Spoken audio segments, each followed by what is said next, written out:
Have you ever thought about choosing your baby's traits?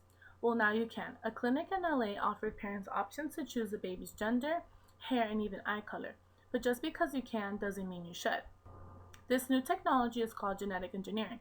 Basically, what it means is that soon having a baby would be as simple as customizing your phone, picking and choosing those traits most desirable until you build your perfect baby. But how will this impact life as we know it? Well, for starters, just testing success isn't ethical. Sheldon Krimsky, in an article named Against Designer Babies, said the only method for determining efficacy is to engage in a clinical trial with a few dozen fertilized eggs, where half would be genetically modified, all would be carried to term, and the development of the children will be followed throughout their lives to determine whether the genetic modification worked and worked safely. Basically, a genetically modified baby would have to undergo multiple experiments throughout life just to prove if it was successful. Does this seem like a happy life? And then the question arises, what if it didn't work? We just say, oops, sorry for torturing you your whole life. I wish it would have been worth it, but it didn't even work.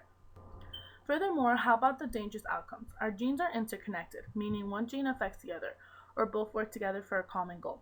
Nicholas Agar, in an article named Designer Babies Ethical Considerations, said, the current techniques of genetic modification introduce genes at a random place in genome, which may arrive in a way that disrupts the function of another gene.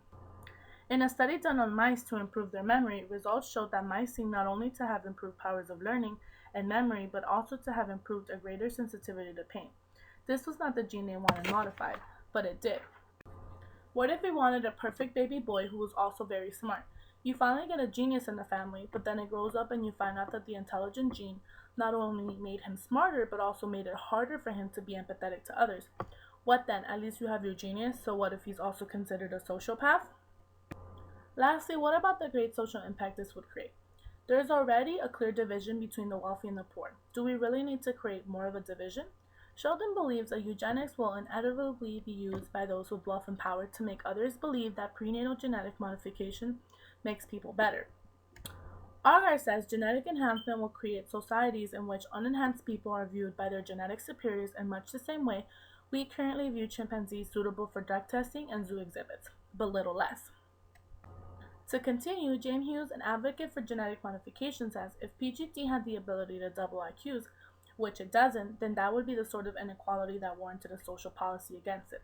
I'm worried about that, not hair and eye color. How is this any different than what Hitler wanted? Hitler wanted to create a super race, which to him meant beautiful people with blonde hair and blue eyes, because to him this was the perfect race. Anyone who didn't fall into this criteria were scum and weren't even worthy of living.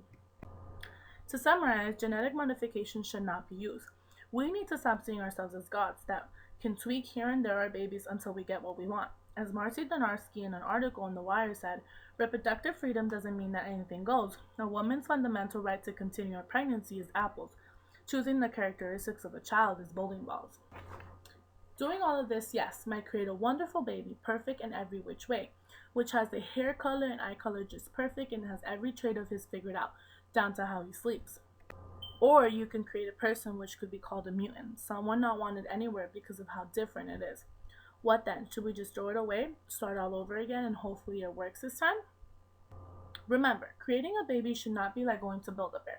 It shouldn't be as easy as walking into a store, picking and choosing what you like, and then coming out with it 9 months later. Actual parenting is much harder than that and should remain as such.